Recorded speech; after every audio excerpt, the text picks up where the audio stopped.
The man raises his gun and without warning shoots the soldier on the sidelines. The arms dealer, startled by the suddenness of the scene, shouted out to question the warlord. But as he watched the warlord point his gun at him, he calmed down and said, now you're gonna have to buy it to use gun. And with that he snatched the gun away. He took a flannel from his suit and began to carefully clean the gun. He couldn't sell a used gun. The warlord, who was trying to make a point, was amused by this scene. The transaction went smoothly. The arms dealer's name is Yuri, and he travels the world smuggling arms. Whenever there's a war, Yuri is there. As a qualified arms dealer, Yuri is very cold-blooded. His cold-bloodedness has made him a very rich man. He could sell guns to rich and powerful warlords, or he could sell them to rebellious civilians. He could sell communist guns to fascists and American guns to Muslims. He doesn't care who he's shooting at. If someone bought a gun, he sold it. And a few years ago, Yuri was just a waitress in a restaurant. The family had fled to America. They lived in a small restaurant. He was just an errand boy for the store. His life was dull, and he didn't know what the future held for him until the day Yuri witnessed a gangland firefight. For the first time, he saw a murder with a gun, but he wasn't afraid. The bullet casings on the ground changed Yuri's life forever. As he looked at the empty shells, he thought about how people always have disputes, and how arms are as important as food. From that day on, Yuri started an arms business. His first sale was a miniature submachine gun. He carefully introduced it to the customer and didn't panic even when the gun was pointed at him. From that moment on, Yuri realized that he was born for this illegal business. After his first success, he realized that this business could be big and powerful. So Yuri brought his brother into the fold. Both agreed that the gun business would not do well in the United States. Because guns are legal in the US, they can be sold in any store. If they opened a gun store, they wouldn't make much money. They thought they'd go big and start an international trade. And they hit it off. It was the Cold War. And all the arms trade in the world was monopolized by the two giants. If Yuri wanted to get in, he had to get in with the big boys. But he didn't like Yuri at all. He said arms dealers have to take a stand too. He said that even arms dealers have to take a stand. A little guy like you must be a seller for money. You're not suitable for me. With no more legitimate business to do, Yuri and his brother went underground. Yuri's business took off when the US Army pulled out of Lebanon. When the US Army pulled out of a district, they didn't take their weapons and equipment with them. Yuri bought all the weapons piled up on the ground at scrap metal prices. Then he sold the used guns all over the world. He didn't care who bought them. He sold them. At the peak of the business, Yuri's guns were used in 8 out of 10 battlefields around the world. As his illegal business grew, Yuri took on multiple identities and traveled the world. Wherever there's a war, he goes there to smuggle his arms. In countries that weren't at war, Yuri would persuade them to fight and then sell them guns. That's when Yuri became the king of war. But you can't always walk on the river without getting your shoes wet. While smuggling a shipment of arms, Yuri ran into trouble. His ship is being investigated by Interpol, but Yuri has already bribed a high-ranking official. He followed the official's instructions to change the ship's name, put on another country's flag, and hide the arms. The Interpol officers who came on board only found one container of rotten potatoes, but one of the Interpol officers, Jack, thinks that Yuri is not that simple and suspects Yuri from this point on. In addition to Interpol's investigation, there are other risks involved in arms trafficking. For example, during this transaction, the local warlord settled the bill with a few packs of drugs. Yuri didn't want to do that and insisted on cash, which almost led to a confrontation between her brother and the warlord. Although Yuri compromised in the end, he was still injured by the gun he was selling. Luckily, the warlord didn't take it for free and gave Yuri a few packs of drugs anyway. He sold the drugs and made a nice profit too. But what Yuri didn't expect was that his brother disappeared with the packs of drugs. Yuri found him half a month later, 2,000 kilometers away.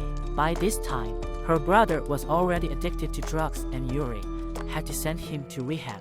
Since then, Yuri has been on her own. Yuri has been obsessed with Ava, a beauty pageant star.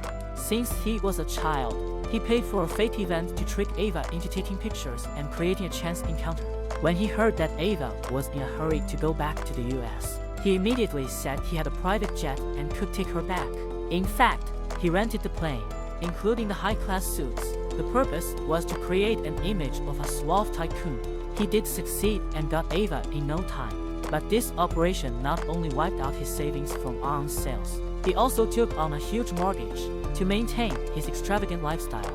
He overdrew all kinds of credit cards until 1991, when the Soviet Union collapsed, which made Yuri very happy. This meant that the arms trade would be reshuffled, and he had a chance to make a fortune. Soon Yuri went back to his hometown and found a relative. This relative was a high-ranking member of the local military, and through kinship and a large bribe, the uncle sold Yuri a warehouse full of unused weapons. Yuri also bought some unused fighter jets and tanks. As he's about to leave, he runs into the same arms dealer he was before. He also came to buy unused arms, but he was a little behind Yuri because of his position and political considerations. Yuri replaces him and refuses to work with him. Since he won't cooperate, Big Brother declares war on Yuri. On the other hand, Interpol's Jack came to Yuri's door when he was moving the arms and wanted to check Yuri's license. But Yuri said that the unused fighter jets were bought for humanitarian aid. Looking at the missiles on the planes, Jack would never believe Yuri's words, but he can't find any evidence of Yuri's smuggling, so he has no choice but to return. And the previous arms dealer also planted a bomb in Yuri's car. But coincidentally, Yuri gave the car to her relatives in high places. So Yuri watched his relative get blown up. But that didn't stop Yuri's ambition. He sold all the arms he got to Africa, made a fortune, and met his biggest client, the dictator Andre. Andre ruled by killing anyone who didn't listen. He even created a heavily armed children's army. In his words, a bullet fired by a child is as deadly as a bullet fired by an adult. So he needed a lot of arms, but he didn't have a lot of cash to pay Yuri. Only big diamonds. After years of trading, Yuri had saved up enough money to have a beautiful wife and a growing son, and everything was very happy. That is, until Jack, a criminal cop, started spying on Yuri's family. They searched through trash cans and pieced together Yuri's trading lists. When Yuri is smuggling arms into Africa again, Jack brings in a fighter jet and forces Yuri to land at the airport for inspection. But Yuri realizes that if he's caught with a plane full of arms, he'll spend the rest of his life in prison. He orders the captain to land the plane on a country road. After the plane lands, the two pilots escape for fear of liability. Yuri stayed behind to destroy the evidence. He gave the whole plane full of arms to the residents passing by. In a flash, the plane was emptied by the local residents. When Jack arrived at the scene, he only saw an empty plane, without evidence. Jack couldn't arrest Yuri, but he followed the local law and detained Yuri for 24 hours, so that he could stop terrorizing the world. During those 24 hours, the locals dismembered Yuri's plane. By the time the police came to release Yuri, all that was left of the plane was an empty frame. Yuri escapes and finds the warlord who bought the arms, who has kidnapped a former arms dealer because he sells arms to his rival. He tells Yuri to shoot him and kill him. Yuri sees that the situation is not right and thinks that if he doesn't shoot, he won't get out of here either. He had no choice but to shoot Biggie. It was the first time he had ever killed anyone. At night, Yuri goes to a bar and paralyzes himself with alcohol. The local soldiers mixed drugs with Yuri's gunpowder and forced Yuri to take it. Suddenly the world seemed unreal to him. A little girl asked him if he would my hand go back. In a trance, Yuri saw a former arms dealer. He warned himself that there must be a bottom line and a position in arms trafficking. That night, he was in tears, and his wife learned that Yuri's money was stained with blood. When Yuri came home, she tried to persuade him to stop.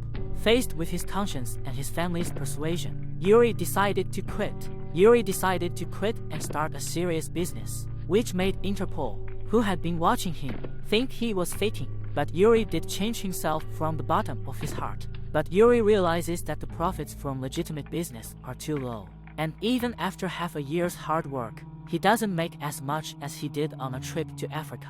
And that's when the African warlords came after Yuri again. Because of his current situation, he needs Yuri to provide him with weapons and equipment, and he offers him a large diamond. Yuri is also shaken, and he approaches his brother again, ready to stop after this last big deal. His wife also found out the truth and followed Yuri all the way to discover Yuri's secret base. And once again, the two Yuri brothers are in Africa with weapons. while Yuri negotiated the price with the warlord. The younger brother was bored and wandered around. His brother saw the warlord's soldiers with knives, killing an innocent mother and her son. He pulled Yuri aside and persuaded him to end the deal. But Yuri refused. If he terminated the deal now, both of them would be shot on the spot. The brother compromised, but then he snuck out a grenade. He blew up one of the trucks loaded with arms. Yuri was shocked. Yuri is shocked, and the brother tries to blow up another truck, but is shot dead on the spot when he pulls out the safety. Yuri inserts the safety back into the grenade in front of her brother, who also dies in front of her. Because of the missing truckload of arms, the warlord detained half of the diamonds. Yuri took the diamonds and returned home with her brother's body, but because there was a bullet in his body, it wasn't dug out, but it was detected at the security checkpoint. Yuri was arrested and sent to jail because of the bullet. After he was sent to jail, he called his wife and asked her to bail him out, but she had already left with their son. So he called his parents and they told him that both of their sons were dead. And that's how Yuri was left alone. Worst news is that his wife told Detective Jack everything about Yuri. Now the police have enough evidence to send Yuri to jail for the rest of his life. Yuri is not panicking. He even told Jack that someone will come to get him out soon, and that you're doing all this for nothing, because the biggest arms dealer in the world isn't himself.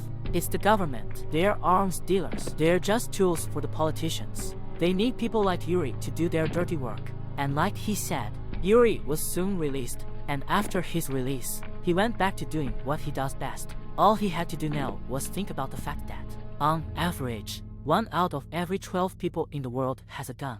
So how do we get the remaining 11 to have one?